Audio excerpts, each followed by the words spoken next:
ಇನ್ನು ಮೈಸೂರಿನಲ್ಲಿ ಸಿದ್ದರಾಮಯ್ಯ ವರ್ಸಸ್ ಯದುವಂಶ ಅನ್ನುವಂತಹ ಪರಿಸ್ಥಿತಿ ನಿರ್ಮಾಣ ಆಗಿದೆಯಾ ಅನ್ನುವಂತಹ ಪ್ರಶ್ನೆ ಈಗ ಮೂಡ್ತಾ ಇರೋದು.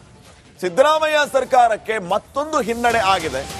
ರಾಜವಂಶಸ್ಥರಿಗೆ ಟಿಡಿಆರ್ ನೀಡುವಂತೆ ಸುಪ್ರೀಂ ತಾಕೀತು ಮಾಡಿರೋದು. ಬೆಂಗಳೂರಿನ ಅರಮನೆ ಜಾಗಕ್ಕೆ ಟಿಡಿಆರ್ ಕೊಡಬೇಕು. ಈ ಹಿಂದೆ ನೀಡಿದಂತಹ ಆದೇಶದಲ್ಲಿ ಮರುಪರಿಶೀಲನೆ ಆಗಿಲ್ಲ. ಕರ್ನಾಟಕ ಸರ್ಕಾರಕ್ಕೆ ಅಂದ್ರೆ ಮರುಪರಿಶೀಲನೆ ಇಲ್ಲ ಅಂತ ಕರ್ನಾಟಕ ಸರ್ಕಾರಕ್ಕೆ ಸುಪ್ರೀಂ ಕೋರ್ಟ್ ಈ ಎಲ್ಲ ವಿಚಾರಗಳನ್ನು ಇಟ್ಕೊಂಡು ತಾಕೀತು ಮಾಡಿದೆ.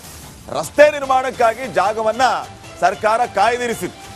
ಸುಪ್ರೀಂ ಕೋರ್ಟ್ ಆದೇಶವನ್ನ ಪಾಲಿಸಬೇಕು ಅಂತ ಈಗ ಆದೇಶ. ಹಾಗಿದ್ರೆ ಸಂಕಷ್ಟಕ್ಕೆ ಸಿಕ್ಕಾಕೊಳ್ಳುವುದಾಗಿ ಎಚ್ಚರಿಕೆಯನ್ನ ಕೂಡ ನೀಡಿರೋದು. ಇದು ಸರ್ಕಾರಕ್ಕೆ ಸೆಟ್ ಬ್ಯಾಕ್. ಸಿದ್ದರಾಮಯ್ಯ ಸರ್ಕಾರ ಯದುವಂಶವನ್ನ ಟಾರ್ಗೆಟ್ ಮಾಡ್ತಾ ಇದೆಯಾ? ಈ ರೀತಿಯ ಬೆಳವಣಿಗೆಗಳು ಯಾಕೆ ಆಗ್ತಾ ಇದೆ?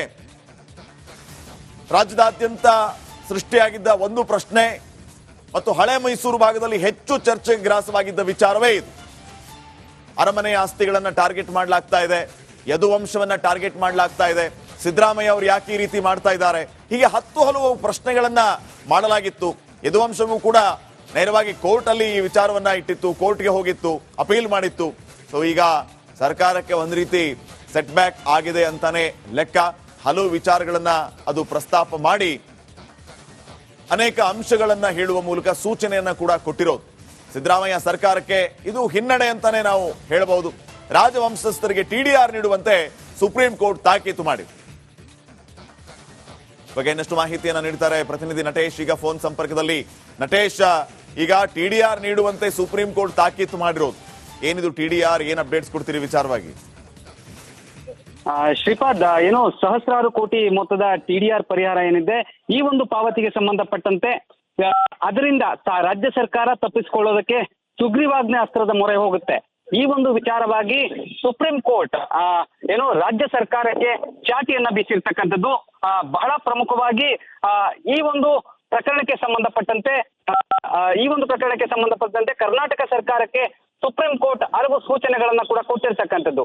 ಬಹಳ ಪ್ರಮುಖವಾಗಿ ಏನು ಟಿಡಿಆರ್ ಏನಿದೆ, ಟಿಡಿಆರ್ ಅನ್ನ ಪಾವತಿ ಮಾಡಲೇಬೇಕು ಎನ್ನುವಂತಹ ಖಡಕ್ ಸೂಚನೆಯನ್ನ ಕೂಡ ಕೊಟ್ಟಿರ್ತಕ್ಕಂಥದ್ದು. ಬಹಳ ಪ್ರಮುಖವಾಗಿ ಈ ಒಂದು ವಿಚಾರಕ್ಕೆ ಸಂಬಂಧಪಟ್ಟಂತೆ ಇದೊಂದು ರೀತಿಯ ದೊಡ್ಡ ಮಟ್ಟದ ಹಿನ್ನಡೆ ಅಂತ ಹೇಳಲಾಗ್ತಾ ಇದೆ ಕಾಂಗ್ರೆಸ್ ಸರ್ಕಾರಕ್ಕೆ.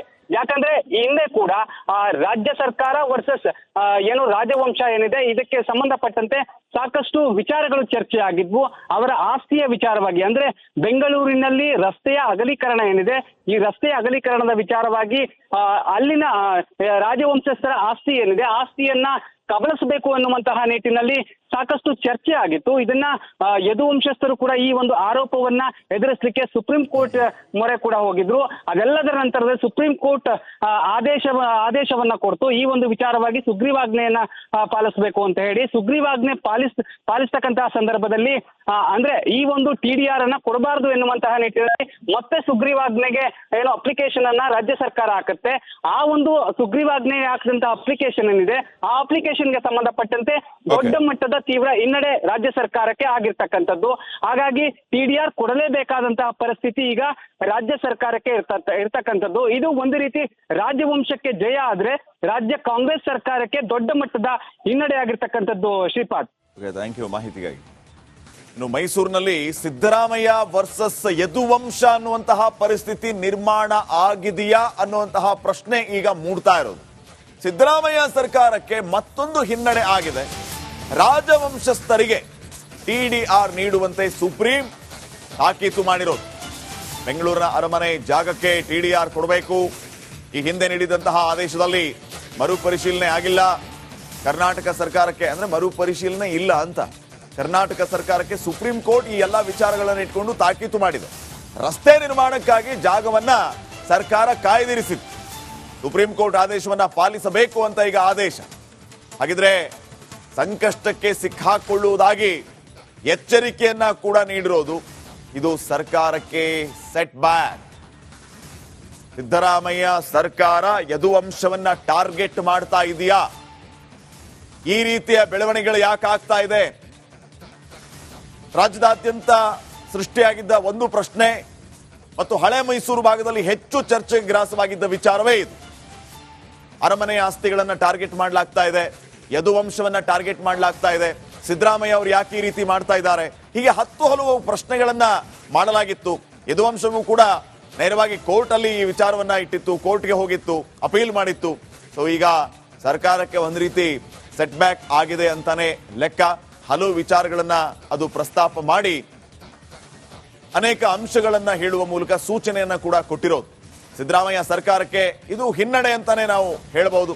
ರಾಜವಂಶಸ್ಥರಿಗೆ ಟಿಡಿಆರ್ ನೀಡುವಂತೆ ಸುಪ್ರೀಂ ಕೋರ್ಟ್ ತಾಕೀತು ಮಾಡಿದೆ. ಬಗ್ಗೆ ಇನ್ನಷ್ಟು ಮಾಹಿತಿಯನ್ನ ನೀಡ್ತಾರೆ ಪ್ರತಿನಿಧಿ ನಟೇಶ್ ಈಗ ಫೋನ್ ಸಂಪರ್ಕದಲ್ಲಿ. ನಟೇಶ್, ಈಗ ಟಿಡಿಆರ್ ನೀಡುವಂತೆ ಸುಪ್ರೀಂ ಕೋರ್ಟ್ ತಾಕೀತು ಮಾಡಿರೋದು, ಏನಿದು ಟಿಡಿಆರ್, ಏನ್ ಅಪ್ಡೇಟ್ಸ್ ಕೊಡ್ತೀರಿ ವಿಚಾರವಾಗಿ? ಶ್ರೀಪಾದ್, ಏನು ಸಹಸ್ರಾರು ಕೋಟಿ ಮೊತ್ತದ ಟಿಡಿಆರ್ ಪರಿಹಾರ ಏನಿದೆ ಈ ಒಂದು ಪಾವತಿಗೆ ಸಂಬಂಧಪಟ್ಟಂತೆ ಅದರಿಂದ ರಾಜ್ಯ ಸರ್ಕಾರ ತಪ್ಪಿಸಿಕೊಳ್ಳೋದಕ್ಕೆ ಸುಗ್ರೀವಾಜ್ಞೆ ಅಸ್ತ್ರದ ಮೊರೆ ಹೋಗುತ್ತೆ. ಈ ಒಂದು ವಿಚಾರವಾಗಿ ಸುಪ್ರೀಂ ಕೋರ್ಟ್ ಏನು ರಾಜ್ಯ ಸರ್ಕಾರಕ್ಕೆ ಚಾಟಿಯನ್ನ ಬೀಸಿರ್ತಕ್ಕಂಥದ್ದು. ಬಹಳ ಪ್ರಮುಖವಾಗಿ ಈ ಒಂದು ಪ್ರಕರಣಕ್ಕೆ ಸಂಬಂಧಪಟ್ಟಂತೆ ಕರ್ನಾಟಕ ಸರ್ಕಾರಕ್ಕೆ ಸುಪ್ರೀಂ ಕೋರ್ಟ್ ಹಲವು ಸೂಚನೆಗಳನ್ನ ಕೂಡ ಕೊಟ್ಟಿರ್ತಕ್ಕಂಥದ್ದು. ಬಹಳ ಪ್ರಮುಖವಾಗಿ ಏನು ಟಿಡಿಆರ್ ಏನಿದೆ ಟಿಡಿಆರ್ ಅನ್ನ ಪಾವತಿ ಮಾಡಲೇಬೇಕು ಎನ್ನುವಂತಹ ಖಡಕ್ ಸೂಚನೆಯನ್ನ ಕೂಡ ಕೊಟ್ಟಿರ್ತಕ್ಕಂಥದ್ದು. ಬಹಳ ಪ್ರಮುಖವಾಗಿ ಈ ಒಂದು ವಿಚಾರಕ್ಕೆ ಸಂಬಂಧಪಟ್ಟಂತೆ ಇದೊಂದು ರೀತಿಯ ದೊಡ್ಡ ಮಟ್ಟದ ಹಿನ್ನಡೆ ಅಂತ ಹೇಳಲಾಗ್ತಾ ಇದೆ ಕಾಂಗ್ರೆಸ್ ಸರ್ಕಾರಕ್ಕೆ. ಯಾಕಂದ್ರೆ ಈ ಹಿಂದೆ ಕೂಡ ರಾಜ್ಯ ಸರ್ಕಾರ ವರ್ಸಸ್ ಏನು ರಾಜವಂಶ ಏನಿದೆ ಇದಕ್ಕೆ ಸಂಬಂಧಪಟ್ಟಂತೆ ಸಾಕಷ್ಟು ವಿಚಾರಗಳು ಚರ್ಚೆ ಆಗಿದ್ವು.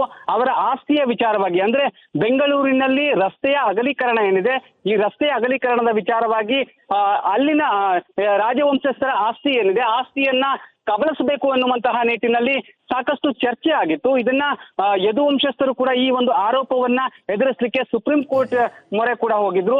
ಅದೆಲ್ಲದರ ನಂತರದಲ್ಲಿ ಸುಪ್ರೀಂ ಕೋರ್ಟ್ ಆದೇಶವನ್ನ ಕೊಡ್ತು. ಈ ಒಂದು ವಿಚಾರವಾಗಿ ಸುಗ್ರೀವಾಜ್ಞೆಯನ್ನ ಪಾಲಿಸಬೇಕು ಅಂತ ಹೇಳಿ ಸುಗ್ರೀವಾಜ್ಞೆ ಪಾಲಿಸ್ತಕ್ಕಂತಹ ಸಂದರ್ಭದಲ್ಲಿ ಅಂದ್ರೆ ಈ ಒಂದು ಟಿಡಿಆರ್ ಅನ್ನ ಕೊಡಬಾರದು ಎನ್ನುವಂತಹ ನಿಟ್ಟಿನಲ್ಲಿ ಮತ್ತೆ ಸುಗ್ರೀವಾಜ್ಞೆಗೆ ಏನೋ ಅಪ್ಲಿಕೇಶನ್ ಅನ್ನ ರಾಜ್ಯ ಸರ್ಕಾರ ಹಾಕುತ್ತೆ.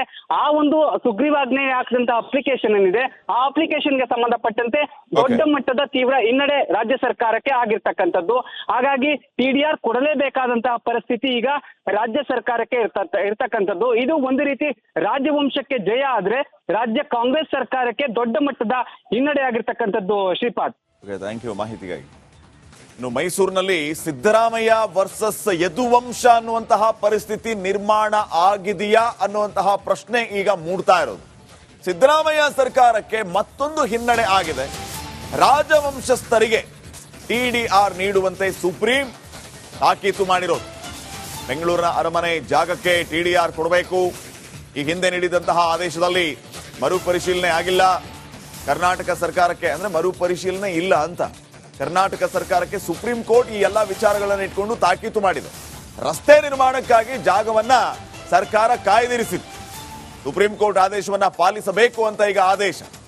ಹಾಗಿದ್ರೆ ಸಂಕಷ್ಟಕ್ಕೆ ಸಿಕ್ಕಾಕೊಳ್ಳುವುದಾಗಿ ಎಚ್ಚರಿಕೆಯನ್ನ ಕೂಡ ನೀಡಿರೋದು.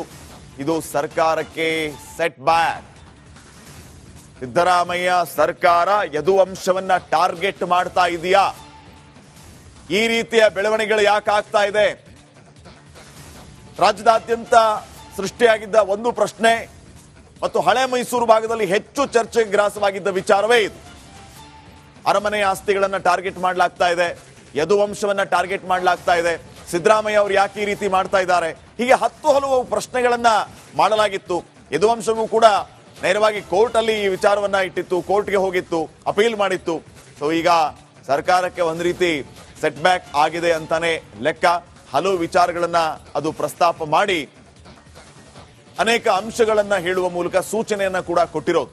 ಸಿದ್ದರಾಮಯ್ಯ ಸರ್ಕಾರಕ್ಕೆ ಇದು ಹಿನ್ನಡೆ ಅಂತಾನೆ ನಾವು ಹೇಳಬಹುದು. ರಾಜವಂಶಸ್ಥರಿಗೆ ಟಿಡಿಆರ್ ನೀಡುವಂತೆ ಸುಪ್ರೀಂ ಕೋರ್ಟ್ ತಾಕೀತು ಮಾಡಿದೆ. ಬಗ್ಗೆ ಇನ್ನಷ್ಟು ಮಾಹಿತಿಯನ್ನ ನೀಡ್ತಾರೆ ಪ್ರತಿನಿಧಿ ನಟೇಶ್ ಈಗ ಫೋನ್ ಸಂಪರ್ಕದಲ್ಲಿ.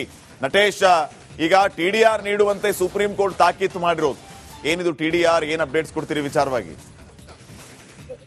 ಶ್ರೀಪಾದ್, ಏನು ಸಹಸ್ರಾರು ಕೋಟಿ ಮೊತ್ತದ ಟಿಡಿಆರ್ ಪರಿಹಾರ ಏನಿದೆ ಈ ಒಂದು ಪಾವತಿಗೆ ಸಂಬಂಧಪಟ್ಟಂತೆ ಅದರಿಂದ ರಾಜ್ಯ ಸರ್ಕಾರ ತಪ್ಪಿಸಿಕೊಳ್ಳೋದಕ್ಕೆ ಸುಗ್ರೀವಾಜ್ಞೆ ಅಸ್ತ್ರದ ಮೊರೆ ಹೋಗುತ್ತೆ. ಈ ಒಂದು ವಿಚಾರವಾಗಿ ಸುಪ್ರೀಂ ಕೋರ್ಟ್ ಏನು ರಾಜ್ಯ ಸರ್ಕಾರಕ್ಕೆ ಚಾಟಿಯನ್ನ ಬೀಸಿರ್ತಕ್ಕಂಥದ್ದು. ಬಹಳ ಪ್ರಮುಖವಾಗಿ ಈ ಒಂದು ಪ್ರಕರಣಕ್ಕೆ ಸಂಬಂಧಪಟ್ಟಂತೆ ಈ ಒಂದು ಪ್ರಕರಣಕ್ಕೆ ಸಂಬಂಧಪಟ್ಟಂತೆ ಕರ್ನಾಟಕ ಸರ್ಕಾರಕ್ಕೆ ಸುಪ್ರೀಂ ಕೋರ್ಟ್ ಹಲವು ಸೂಚನೆಗಳನ್ನ ಕೂಡ ಕೊಟ್ಟಿರ್ತಕ್ಕಂಥದ್ದು. ಬಹಳ ಪ್ರಮುಖವಾಗಿ ಏನು TDR ಏನಿದೆ, TDR ಅನ್ನ ಪಾವತಿ ಮಾಡಲೇಬೇಕು ಎನ್ನುವಂತಹ ಖಡಕ್ ಸೂಚನೆಯನ್ನ ಕೂಡ ಕೊಟ್ಟಿರ್ತಕ್ಕಂಥದ್ದು. ಬಹಳ ಪ್ರಮುಖವಾಗಿ ಈ ಒಂದು ವಿಚಾರಕ್ಕೆ ಸಂಬಂಧಪಟ್ಟಂತೆ ಇದೊಂದು ರೀತಿಯ ದೊಡ್ಡ ಮಟ್ಟದ ಹಿನ್ನಡೆ ಅಂತ ಹೇಳಲಾಗ್ತಾ ಇದೆ ಕಾಂಗ್ರೆಸ್ ಸರ್ಕಾರಕ್ಕೆ. ಯಾಕಂದ್ರೆ ಈ ಹಿಂದೆ ಕೂಡ ರಾಜ್ಯ ಸರ್ಕಾರ ವರ್ಸಸ್ ಏನು ರಾಜವಂಶ ಏನಿದೆ, ಇದಕ್ಕೆ ಸಂಬಂಧಪಟ್ಟಂತೆ ಸಾಕಷ್ಟು ವಿಚಾರಗಳು ಚರ್ಚೆ ಆಗಿದ್ವು. ಅವರ ಆಸ್ತಿಯ ವಿಚಾರವಾಗಿ, ಅಂದ್ರೆ ಬೆಂಗಳೂರಿನಲ್ಲಿ ರಸ್ತೆಯ ಅಗಲೀಕರಣ ಏನಿದೆ, ಈ ರಸ್ತೆಯ ಅಗಲೀಕರಣದ ವಿಚಾರವಾಗಿ ಅಲ್ಲಿನ ರಾಜವಂಶಸ್ಥರ ಆಸ್ತಿ ಏನಿದೆ, ಆಸ್ತಿಯನ್ನ ಕಬಳಿಸಬೇಕು ಎನ್ನುವಂತಹ ನಿಟ್ಟಿನಲ್ಲಿ ಸಾಕಷ್ಟು ಚರ್ಚೆ ಆಗಿತ್ತು. ಇದನ್ನ ಯದುವಂಶಸ್ಥರು ಕೂಡ ಈ ಒಂದು ಆರೋಪವನ್ನ ಎದುರಿಸಲಿಕ್ಕೆ ಸುಪ್ರೀಂ ಕೋರ್ಟ್ ಮೊರೆ ಕೂಡ ಹೋಗಿದ್ರು. ಅದೆಲ್ಲದರ ನಂತರದಲ್ಲಿ ಸುಪ್ರೀಂ ಕೋರ್ಟ್ ಆದೇಶವನ್ನ ಕೊಡ್ತು. ಈ ಒಂದು ವಿಚಾರವಾಗಿ ಸುಗ್ರೀವಾಜ್ಞೆಯನ್ನ ಪಾಲಿಸಬೇಕು ಅಂತ ಹೇಳಿ ಸುಗ್ರೀವಾಜ್ಞೆ ಪಾಲಿಸ್ತಕ್ಕಂತಹ ಸಂದರ್ಭದಲ್ಲಿ ಅಂದ್ರೆ ಈ ಒಂದು TDR ಅನ್ನ ಕೊಡಬಾರದು ಎನ್ನುವಂತಹ ನಿಟ್ಟಿನಲ್ಲಿ ಮತ್ತೆ ಸುಗ್ರೀವಾಜ್ಞೆಗೆ ಏನೋ ಅಪ್ಲಿಕೇಶನ್ ಅನ್ನ ರಾಜ್ಯ ಸರ್ಕಾರ ಹಾಕುತ್ತೆ. ಆ ಒಂದು ಸುಗ್ರೀವಾಜ್ಞೆ ಹಾಕಿದಂತಹ ಅಪ್ಲಿಕೇಶನ್ ಏನಿದೆ, ಆ ಅಪ್ಲಿಕೇಶನ್ಗೆ ಸಂಬಂಧಪಟ್ಟಂತೆ ದೊಡ್ಡ ಮಟ್ಟದ ತೀವ್ರ ಹಿನ್ನಡೆ ರಾಜ್ಯ ಸರ್ಕಾರಕ್ಕೆ ಆಗಿರ್ತಕ್ಕಂಥದ್ದು. ಹಾಗಾಗಿ TDR ಕೊಡಲೇಬೇಕಾದಂತಹ ಪರಿಸ್ಥಿತಿ ಈಗ ರಾಜ್ಯ ಸರ್ಕಾರಕ್ಕೆ ಇರ್ತಕ್ಕಂಥದ್ದು. ಇದು ಒಂದು ರೀತಿ ರಾಜವಂಶಕ್ಕೆ ಜಯ ಆದ್ರೆ ರಾಜ್ಯ ಕಾಂಗ್ರೆಸ್ ಸರ್ಕಾರಕ್ಕೆ ದೊಡ್ಡ ಮಟ್ಟದ ಹಿನ್ನಡೆ ಆಗಿರ್ತಕ್ಕಂಥದ್ದು. ಶ್ರೀಪಾದ್, ಥ್ಯಾಂಕ್ ಯು ಮಾಹಿತಿಗಾಗಿ.